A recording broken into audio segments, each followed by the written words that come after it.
En el tercer y último cuaderno de este tema 4, el de bucles, lo que vamos a hacer es aproximar un problema matemático que es, bueno, pues no es especialmente complejo, pero es interesante, es útil y además vamos a ver, bueno, pues cómo vamos a resolverlo empleando bucles, ¿de acuerdo? En concreto, lo que vamos a hacer es el método de la bisección. Vamos a primero explicar en qué consiste este método, ¿de acuerdo? Y a continuación, pues vamos a programarlo.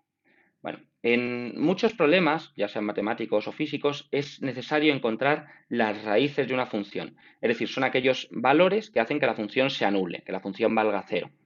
Existen varias formas de hacerlo y una de ellas, que no es ni de lejos la mejor, pero es bastante fácil de entender, es el método de la bisección, que es lo que vamos a resolver en este cuaderno.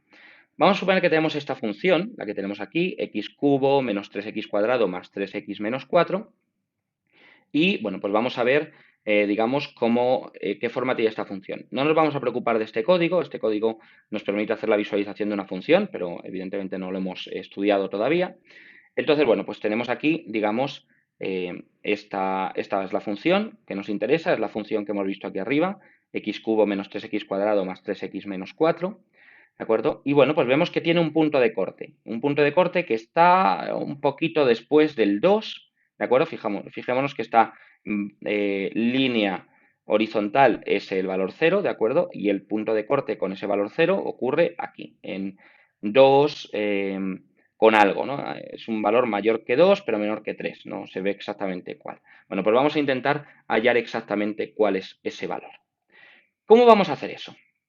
Bueno, pues digamos que el método de la bisección lo que hace es emplear el teorema de Bolzano. El teorema de Bolzano lo que dice es que si tenemos una función real y continua en un intervalo, ¿de acuerdo? En este caso en un intervalo AB, de tal manera que la función sea menor que 0 en A y mayor que 0 en B, entonces tiene que haber un punto en el cual necesariamente la función corte con el 0, la función tome el valor 0, ¿de acuerdo?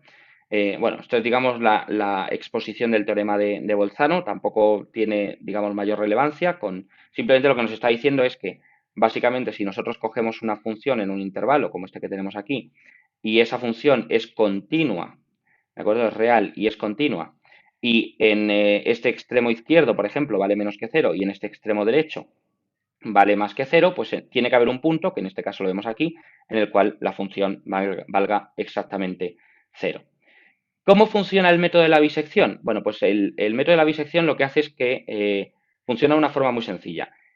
Empezamos con un intervalo en el cual sepamos que existe un corte con 0, es decir, que existe una raíz. Y lo que vamos haciendo es que ese intervalo lo vamos haciendo cada vez más estrecho hasta que encontremos un valor que anula la función. Viéndolo con un poco más de detalle, el procedimiento es el siguiente.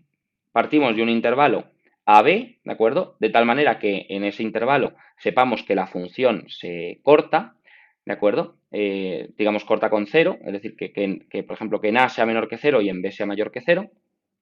Calculamos el punto medio del intervalo, que será A más B partido de 2, y calculamos el valor de la función en f de m, ¿de acuerdo? En ese punto medio. Si f de m es mayor que 0, entonces la raíz debe encontrarse en el intervalo AM, mientras que si f de m es menor que 0, la raíz debe encontrarse en el intervalo mb. Básicamente lo que estamos haciendo, por así decirlo, vamos a suponer que tenemos esta función de aquí, que está, bueno, pues aproximadamente entre menos 3 y 5, ¿de acuerdo? Bueno, pues el punto medio de menos 3 y 5 sería el valor 1, ¿de acuerdo? Que sería este de aquí.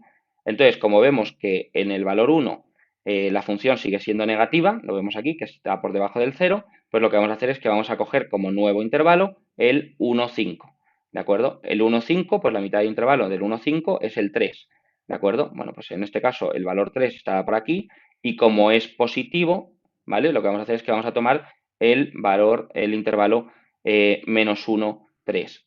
Al hacer el menos 1, 3, pues tendremos el valor 2, ¿de acuerdo? Y entonces luego vamos a probar el intervalo 2, 3. Y así lo que vamos haciendo es estrechar cada vez más este intervalo hasta que encontremos un punto en el cual se corta la función. Bueno, eh, pues vamos a empezar a programar esto. Puede parecer más o menos complejo. Lo que ocurre es que en este caso, digamos que se nos da el código para irlo programando poco a poco, ¿de acuerdo? Entonces, bueno, pues tenemos esa ventaja de que simplifica bastante el cálculo.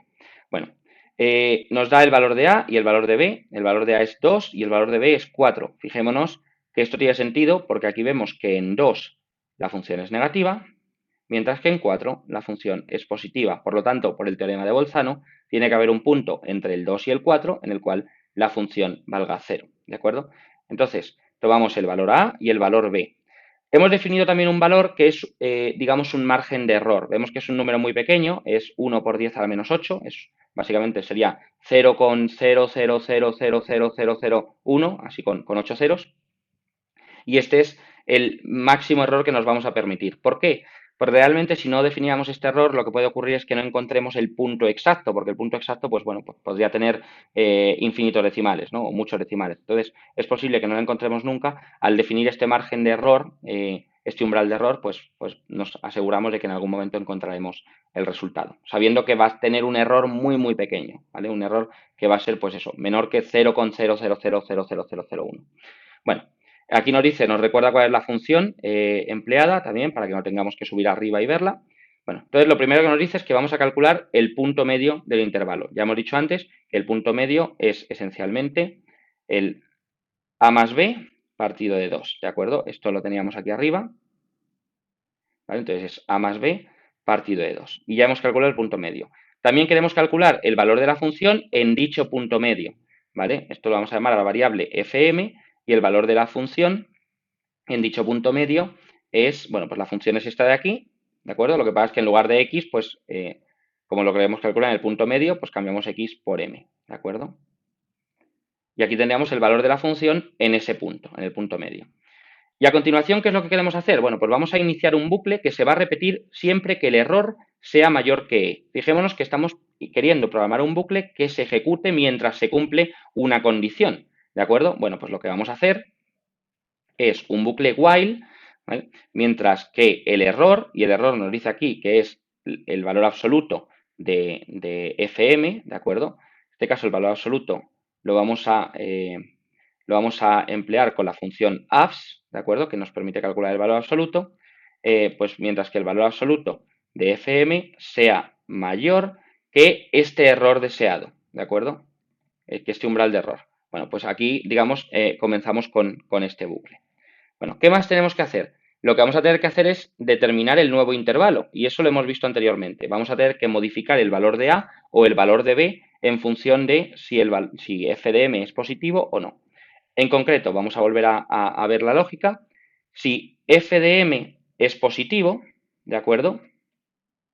Bueno, de hecho vamos a poner si f de m es negativo. ¿Qué es lo que ocurre si f de m es negativo? Que vamos a tener que modificar el valor de A, es decir, el extremo inicial del intervalo va a pasar a ser el valor medio, ¿de acuerdo? En este caso, A será igual a M, ¿de acuerdo? Por otro lado, en otro caso, lo que haremos es que B será igual a M. Bueno, con esto ya hemos ajustado lo que sería el valor del intervalo y por último tenemos que volver a calcular los valores de m y f de m. Bueno, pues los tenemos aquí, el valor de m y el valor de f de m, los volvemos a calcular, ¿de acuerdo? Y en este caso, si ahora ejecutamos este código, lo que nos dice es que la función se anula en el punto x igual a 2.4422. Bueno, pues ese efectivamente es el valor en el que se anula y además vemos que tiene sentido porque el valor este de aquí, pues como decíamos, este sería el valor 3, por lo tanto esto de aquí sería 2,5 aproximadamente y esto pues está un poquito antes, así que cuadra que sea el 2.4422. Bueno, pues esto, digamos que este código de aquí nos ha permitido de una manera razonablemente sencilla, más sencilla de lo que quizás pudiéramos intuir al principio, calcular el error, calcular la raíz, el punto en el que se anula una función por debajo de un umbral de error, empleando el método de la bisección.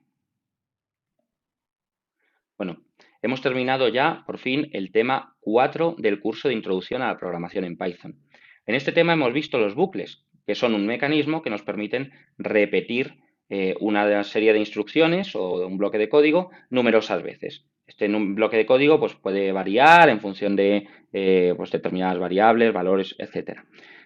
En el caso de los ejercicios de este tema, lo que hemos hecho ha sido probar, digamos, a emplear bucles para recorrer colecciones, en nuestro caso, pues una lista de estudiantes, y además también para buscar determinados números, tanto en el problema del capital inicial como luego en el problema del método de la bisección. Con este mecanismo, el mecanismo de los bucles, ya añadido a lo que habíamos visto anteriormente, condicionales, estructuras de datos, etcétera, evidentemente estamos en una posición de ir construyendo programas cada vez más y más complejos. No obstante, en el siguiente tema lo que vamos a ver es cómo crear cadenas de texto, cómo trabajar con cadenas de texto y al mismo tiempo cómo emplear ficheros externos o archivos en Python. Esto lo que va a permitirnos es, bueno, pues hacer que nuestros programas cada vez puedan ser un poquito más interesantes. Nos vemos en el siguiente tema.